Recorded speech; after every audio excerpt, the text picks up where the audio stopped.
মাত্র 10 মিনিটের রেস্টুরেন্ট স্টাইলে গরম গরম সুপি পাস্তা। সন্ধ্যার নাস্তায় এর চেয়ে সেরা আর কি হতে পারে। বাচ্চাদের খুব পছন্দের এই ধোয়া ওঠা সুপি পাস্তা আজ বানাচ্ছি একদম ঘরোয়া উপায়ে। সহজ এবং পারফেক্ট রেসিপি। বাচ্চারা একবার খেলে বারবার বায়না করবে এটি খাওয়ার জন্য। তাহলে রেসিপি শুরু থেকে দেখতে থাকুন শেষ পর্যন্ত।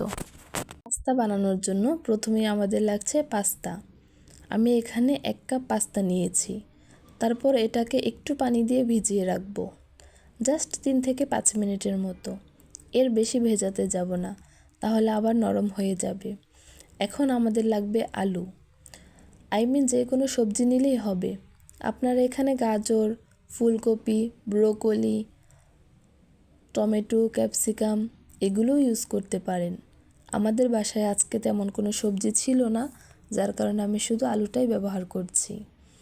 এটা মূলত পাস্তাই, তবে এটার নাম হচ্ছে সুপি পাস্তা।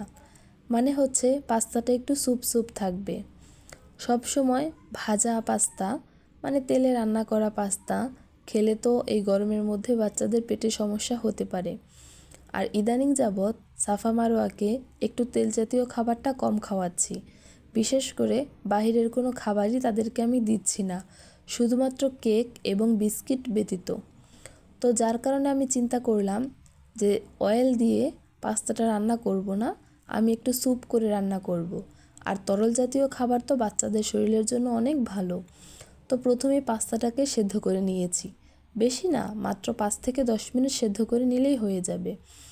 তারপর এখানে ডিম এবং কর্নফ্লাওয়ার ব্যবহার করব।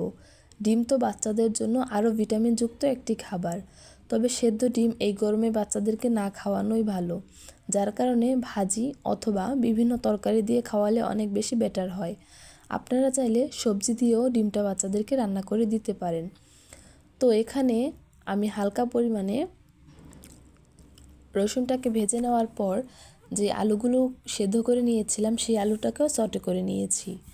তারপর পরিমাণ মতো লবণ, সাথে একটা কাঁচামরিচ এবং যে পাস্তাগুলো সেদ্ধ করেছিলাম সেগুলোকে দিয়ে দিলাম।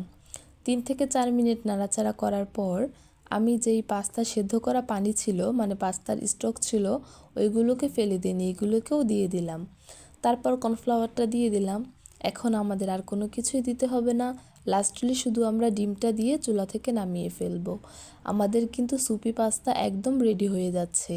আপনাদের হাতে যদি 10 মিনিট সময় থাকে তাহলে কিন্তু আপনারা খুবই সহজে বাচ্চাদেরকে এইভাবে পাস্তা বানিয়ে দিতে পারেন।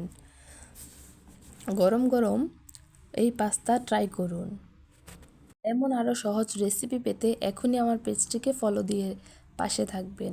ধন্যবাদ আপনাদের সবাইকে আমার পাশে থাকার জন্য।